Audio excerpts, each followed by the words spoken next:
O mistério do rebocador Caioba é até hoje um dos casos mais importantes de avistamento de OVNIs aqui no Rio Grande do Norte.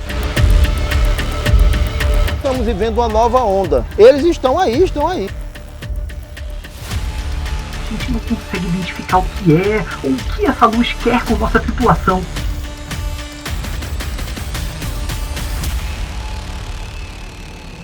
Olá, meus amigos! Nessas últimas semanas, o caso do paranaense Mike Leão, que disse ter visto um OVNI em seu sítio, ganhou a internet e voltou a movimentar o Brasil com um questionamento sobre a possibilidade de vida em outros planetas. Aliás, nisso muita gente já acredita. Agora, a grande questão é, eles realmente já estão entre nós? No programa de hoje eu vou revelar documentos que mostram o trabalho investigativo de setores da aeronáutica sobre o aparecimento de objetos voadores não identificados aqui no Rio Grande do Norte.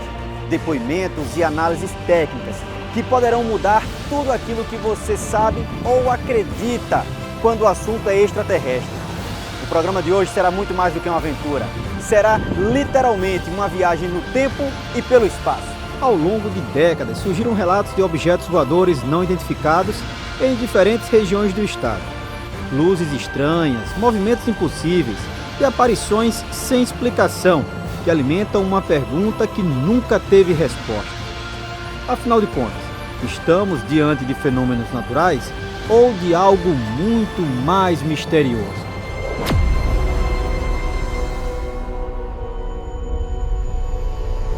Estava fotografando com uma câmera de filme. Então a velocidade da câmera, eu sou fotógrafo, e a velocidade da câmera ela vai influenciar ou não em algo que esteja se deslocando no espaço. Então eu fiz uma ampliação dessa foto e tentei distinguir alguma coisa que tivesse um formato de uma aeronave convencional, de um avião, de um teco-teco, enfim, de qualquer aeronave convencional. Mas não tinha, era um formato compacto e negro, todo preto. Então eu achei aquilo ali muito estranho. A coleção Objeto Voador Não Identificado, que está sob a curadoria do Arquivo Nacional, tem quase 900 arquivos. Depoimentos, imagens, documentos confidenciais, inquéritos que revelam a preocupação que a Força Aérea Brasileira tem há décadas com o suposto aparecimento de seres de outros planetas em nosso espaço aéreo. Eu estava em Natal, no Hotel Reis Magos, e fui lá fora para ver se amanhã fazia sol e tal. Quando eu olhei para ver se tinha estrela, aí vi lá no fim, como se fosse no Leme, aquela coisa assim, balançando laranja. Aí aquela coisa fez e ficou vermelha e balançando no posto 6. Aí chamei o Manuel da Conceição, daqui a pouco o hotel inteiro estava vendo. Todo mundo na janela. Ele subiu, ficou azul, ficou verde, até que foi embora. Apesar de várias pessoas terem visto o mesmo OVNI aquele dia, o episódio não chega a ser considerado o de maior destaque no nosso estado. O mistério do rebocador Caioba é até hoje um dos casos mais importantes de avistamento de OVNIs aqui no Rio Grande do Norte. Pelo menos entre aqueles que estão catalogados no Arquivo Nacional e que são de conhecimento público. A investigação da Força Aérea Brasileira levou meses até chegar a uma conclusão. Já era noite.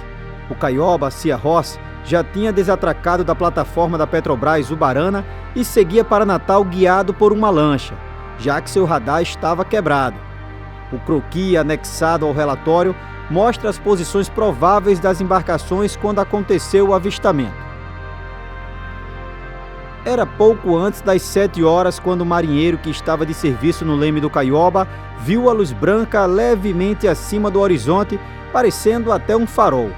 Mas ao ser avisado, o imediato do navio constatou com o binóculo que não era nada daquilo que o marinheiro estava imaginando. É um objeto voador desconhecido. Deve estar a uns 60 metros de altura. O marinheiro contou em depoimento que num determinado momento a luz se moveu e passou pelo rebocador.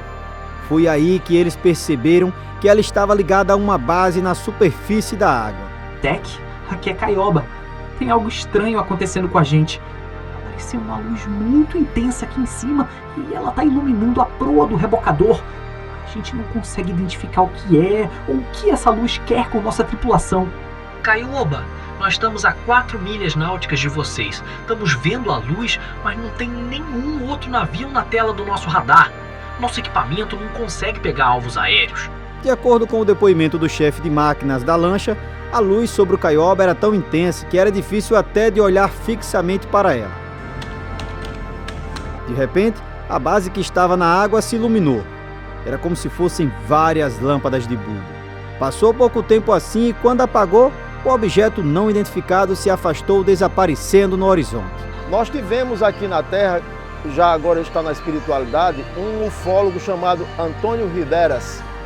Ele era espanhol e ele dizia que os seres não eram só extraterrestres.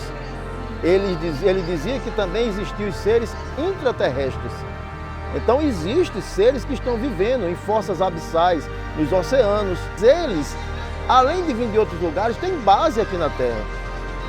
Tem locais onde eles vêm e usam, não se sabe se por muito tempo ou momentaneamente, para fazer suas pesquisas. Apesar de se dedicar à ufologia e vigiar o céu há anos, Ivanez nunca conseguiu encontrar explicação para certos questionamentos sobre os OVNIs. Ao longo do tempo, nós ufólogos passamos por muita chacota. As pessoas chegavam para mim e diziam assim: e aí, Ivanez, você já encontrou com um homenzinho verde? Você já encontrou com um marciano? Isso diversas vezes perguntaram.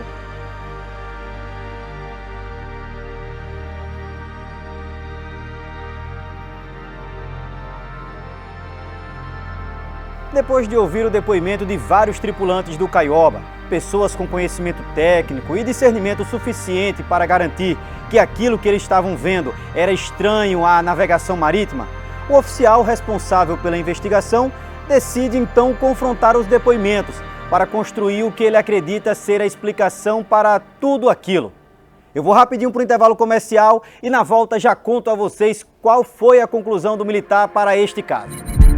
A palavra de um comandante sempre foi tida como lei em qualquer embarcação, ainda mais numa situação como aquela. Se existe disco voador, nós estamos vendo um! Imediato, avise a Natal agora mesmo!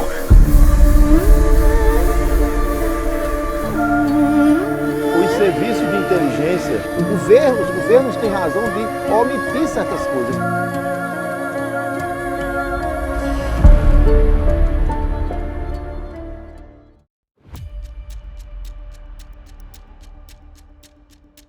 O Brasil foi um dos primeiros países a reconhecer publicamente a existência de OVNIs, o que para militares e diplomatas não significa necessariamente a presença de vidas de outros planetas aqui na Terra.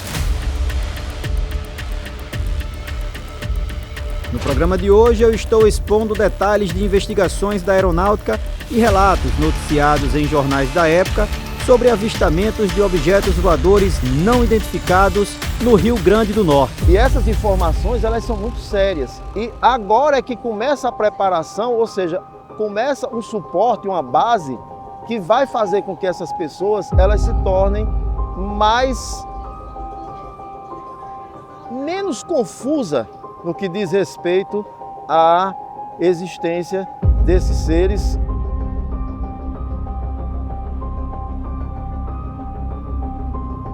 O caso do rebocador Caioba Cia Ross até hoje foi um dos mais complexos.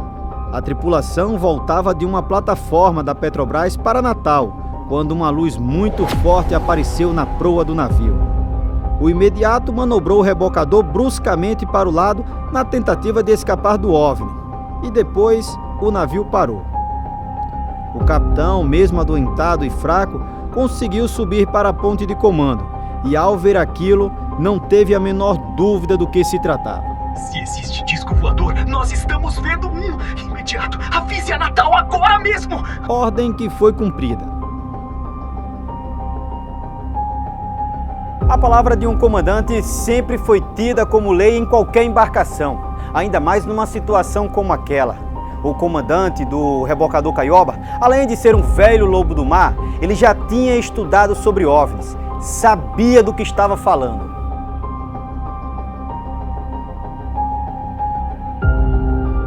Mas para o oficial do Centro de Lançamento de Foguetes Barreira do Inferno, que conduziu a investigação, alguns detalhes não estavam sendo levados em consideração e precisavam.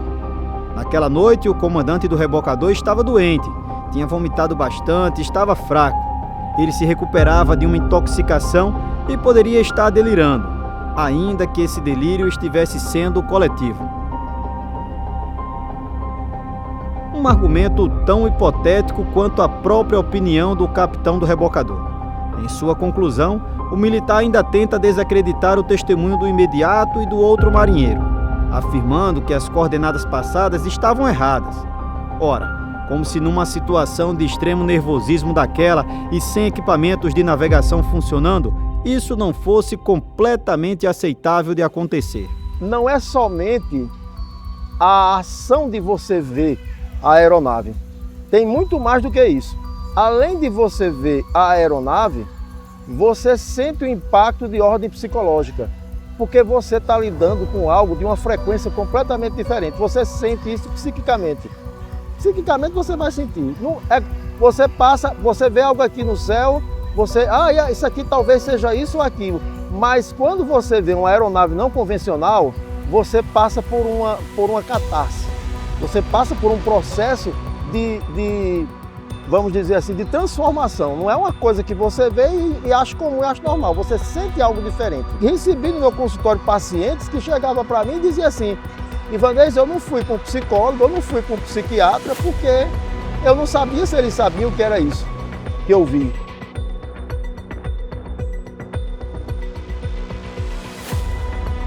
A conclusão do inquérito foi frustrante e até hoje, no julgamento de alguns, bastante incoerente a tudo o que foi dito pelas testemunhas. Para o oficial da aeronáutica, o suposto OVNI era na verdade um outro barco que seguia em curso convergente ao do Caioba e que as notícias veiculadas pela imprensa eram inverídicas. Ele só esqueceu de mencionar no relatório que o mesmo fenômeno se repetiu uma semana depois no Rio Potengi e que foi testemunhado por um garçom do Yacht Club, 2 tripulantes de um veleiro que estava atracado na marina e por vários soldados do Exército Brasileiro. Os serviços de inteligência, seja da Marinha, do Exército, da Aeronáutica, da Polícia Federal, ou seja do ABIN, ou seja de que órgão for, do FBI, da CIA, enfim, todos os serviços de inteligência do mundo, eles têm razões de sobra para trabalhar dessa forma. Os governos têm razão de omitir certas coisas. Por quê? Porque as pessoas não estão preparadas para entender o que é isso. Sobre a existência de outras raças alienígenas e a presença delas aqui em nosso planeta, eu até aceito que você ainda tenha dúvida. Agora, quando o assunto é saúde e o cuidado com o nosso corpo, aí não tem nem o que titubear, porque é na SOS Pharma onde você encontra tudo o que precisa para cuidar de você e da sua família. A SOS Pharma tem 4 unidades. Com certeza uma delas é aí pertinho de você. Uma loja quase vizinha ao Partage Norte Shopping, na zona norte de Natal. Unidade em Cidade da Esperança, que fica pertinho do Detran. Outra na Avenida Nevaldo Rocha, ao lado da Feira do Carrasco. E a no centro da cidade de São José de Mipibu. E esse mês a SOS Pharma tá com uma copa de ofertas. Jogador, tá convocado também, joga bastante, Vamos lá, lenço umedecido com 140 unidades, apenas R$ 7,99, R$ 7,99. Fralda geriátrica Geriamax, apenas R$ 37,90, R$ 37,90. Fralda Hugs, a mais barata do Brasil, apenas R$ 34,90, R$ 34,90.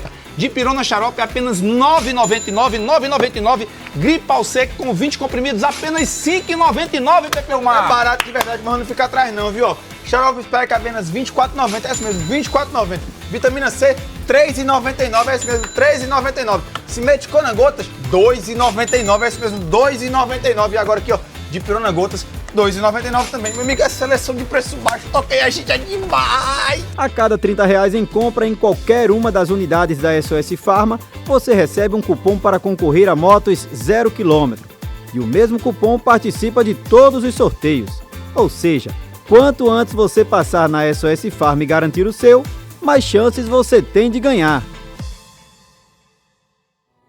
Os documentos do Arquivo Nacional mostram que os aparecimentos de OVNIs no Rio Grande do Norte não aconteceram apenas em alto mar. Os relatos também indicam avistamentos em Macaíba, Monte Alegre, Mossoró, Nísia Floresta, mas principalmente na região do Seridó. Na década de 1970, eu ainda morava em Currais Novos e eu estava caminhando da cidade para uma fazenda onde nós morávamos. E essa fazenda, a casa ficava num lugar alto. E quando eu ia subindo essa ladeira, né, para ir para casa, eu olhei para o espaço e vi algo que tinha um formato oval, não era discoide, era um formato oval e que se locomovia de forma lenta. Estava se locomovendo de forma lenta, mas brilhava intensamente como se fosse um alumínio polido, muito polido. Se locomovia. E eu parei e fiquei olhando aquela situação. Nessa época eu já sabia o que era a ufologia, porque eu havia comprado em 1970, vindo a Natal, eu comprei uma revista, era a revista Planeta, que era editada pela editora 3, e eu parei e fiquei olhando.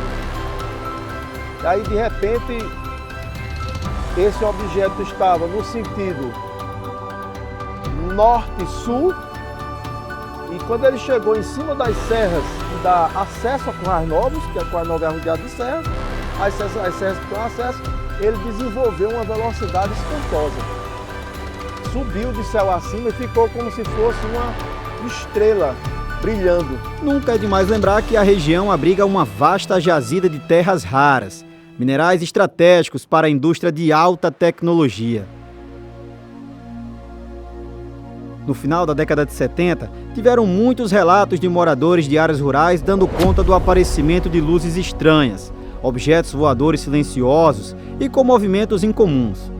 Isso provocou pânico em alguns e despertou a curiosidade de outros, que fizeram vigílias na expectativa de ver os OVNIs. Luzes que surgiam à noite e sumiam de repente em meio às serras.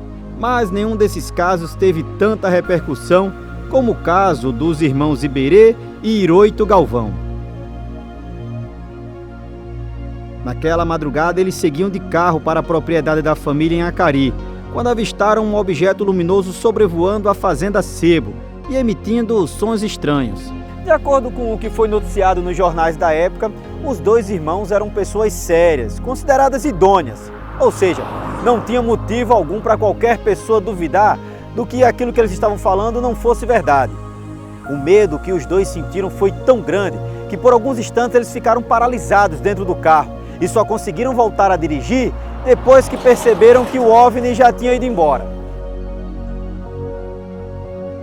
Ache você coincidência ou não, no mesmo dia e hora, outro morador disse ter visto um objeto estranho sobrevoando as águas do Açude de Gargalheiras e que a aparição deixou ele muito apavorado, obrigando-o a correr até a área urbana da cidade, onde chegou com as roupas rasgadas e bastante amedrontado. Há períodos em que as aeronaves, elas praticamente não aparecem, ou praticamente ninguém vê.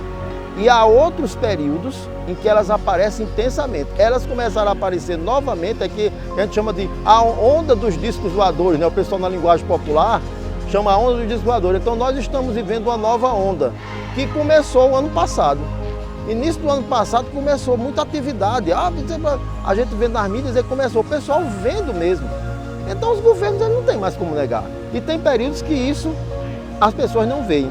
Eles estão aí. Na época, os dois fatos chamaram tanta a atenção dos militares que a seção de inteligência do 2º Comando Aéreo Regional encaminhou recortes das publicações para o Ministério da Aeronáutica relatando o ocorrido. Eu dava entrevista num programa e a pessoa perguntava assim: você acredita que eles estão vivendo aqui na Terra? Sim, nós podemos ter seres vivendo aqui na Terra.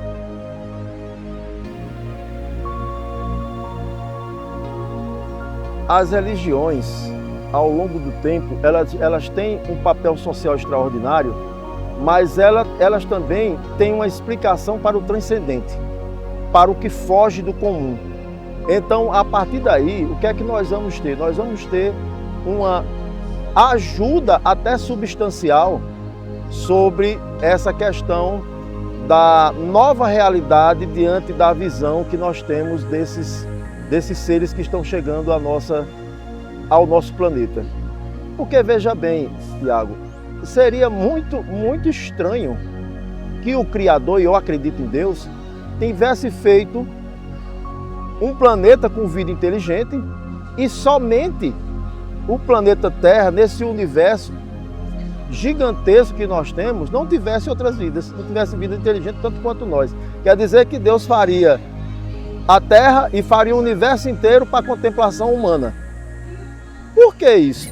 Apesar de autoridades de vários países já terem confirmado a presença de OVNIs e até expostos alguns documentos, o caso que eu considero o mais relevante do Seridó nunca foi confirmado publicamente pela aeronáutica.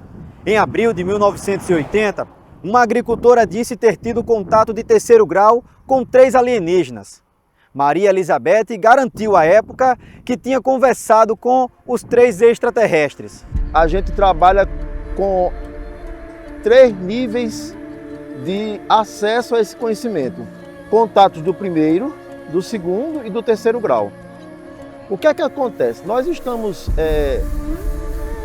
sendo preparados ao longo do tempo para receber o contato desses seres. Por quê? A comunicação deles, para o que nós sabemos até agora, não é verbal. Ele olha para você e se comunica com você mentalmente. Então, a partir daí, é preciso que haja um preparo, porque senão a psique humana ela não vai resistir a um contato com um ser que tem a formação biológica completamente diferente da que ele tem. Então, ao longo do tempo, acredito que esses seres eles vêm preparando as pessoas com formas leves de contato. Primeiro grau, quando você vê uma aeronave se deslocando no espaço e você não consegue identificar como uma aeronave feita na Terra. Segundo grau, quando você vê a aeronave pousada e às vezes até seres ao redor dela. E terceiro grau, quando você tem um contato direto com o ser, quando você se comunica com o ser, quando você é abduzido, é levado para dentro de uma aeronave que também tem uma configuração completamente diferente das configurações que a gente tem das nossas aeronaves convencionais, sejam elas civis ou militares. Maria Elisete tinha costume de ir a pé visitar a afilhada na fazenda vizinha. Na reportagem que meu amigo Zerito Zito me mandou, a mulher descreve o OVNI como uma estrutura parecida a uma bola de fogo e diz que o objeto foi se aproximando vagarosamente até pousar num terreno elevado à sua frente. Depois de alguns instantes, abriu um tipo de escada de luz por onde os 3 extraterrestres desceram. Não pretendemos lhe fazer nada de mal. Vocês são de outro planeta? Venho de um mundo melhor para avisar que a Terra caminha para a destruição. Existem muitos terráqueos em meu mundo e nenhum deles deseja retornar à Terra. Parece que esses seres, eles escolhem pessoas específicas para fazer o contato. E de acordo com o nível de conhecimento, de instrução, de educação da pessoa, eles vão entender ou não o que se passou com ele. A mulher foi muito detalhista. Disse que os alienígenas tinham estrutura física parecida ao de um humano e mediam cerca de 1,65 m de altura. Eles estavam vestindo roupas brilhantes, com aparência metálica, dos pés à cabeça. A sensação dela era de que, apesar da transparência, os 3 seres refletiam a luz como se estivessem molhados. Também tinham uma placa presa ao peito, com vários botões. Esse foi o relato de uma agricultora do interior do Rio Grande do Norte em 1980. Descrição muito parecida à raça alienígena Grey, uma das 4 que autoridades dos Estados Unidos revelaram recentemente o país ter material biológico não humano em seus arquivos secretos. Eu acho que, nem que ela quisesse, tinha repertório para imaginar uma situação tão futurista como essa.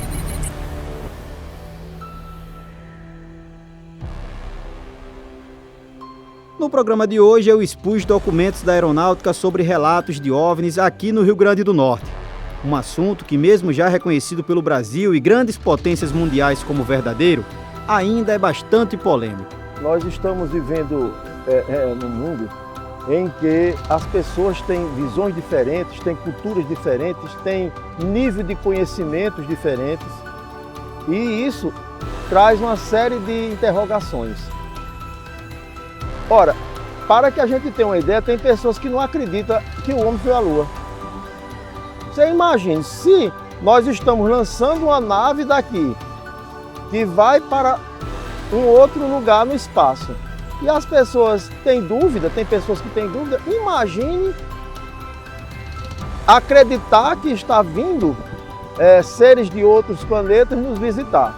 Agora, graças à interferência e à declaração oficial do governo dos Estados Unidos e do Japão, começa a se configurar uma nova visão, talvez até para essas pessoas. E para nós que somos ufólogos, é uma comprovação, mas nós já sabíamos que existia há muito tempo. A humanidade, ela está num processo de evolução contínua. As nações, as pessoas estão em processo de evolução, de compreensão das coisas. A tecnologia, a ciência evoluiu de uma forma assombrosa. Se as pessoas que não acreditam, não houve uma homogeneidade nessa crença no mundo todo, ela deve acontecer a partir de agora, porque a partir de agora realmente eles vão ser mais presentes na vida nossa aqui na Terra. E isso vai causar um impacto psicossocial gigantesco. Mas o que realmente cruza os céus potiguares? Fenômenos naturais ainda poucos compreendidos? Tecnologias desconhecidas? Ou visitantes de outro mundo? Até que surjam provas incontestáveis, a resposta permanece onde tudo começou, lá em cima. Mas e você? Já viu algum OVNI ou sabe de alguém que presenciou um desses objetos voadores não identificados aqui no RN? Conta pra mim no direct, meus perfis estão aí na tela. Ah, e já aproveita e me segue também.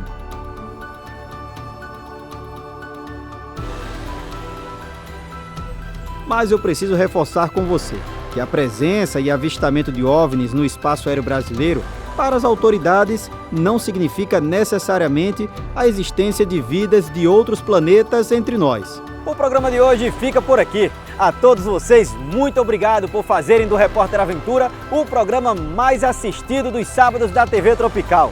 Tenham um ótimo dia e até o nosso próximo encontro. Repórter Aventura.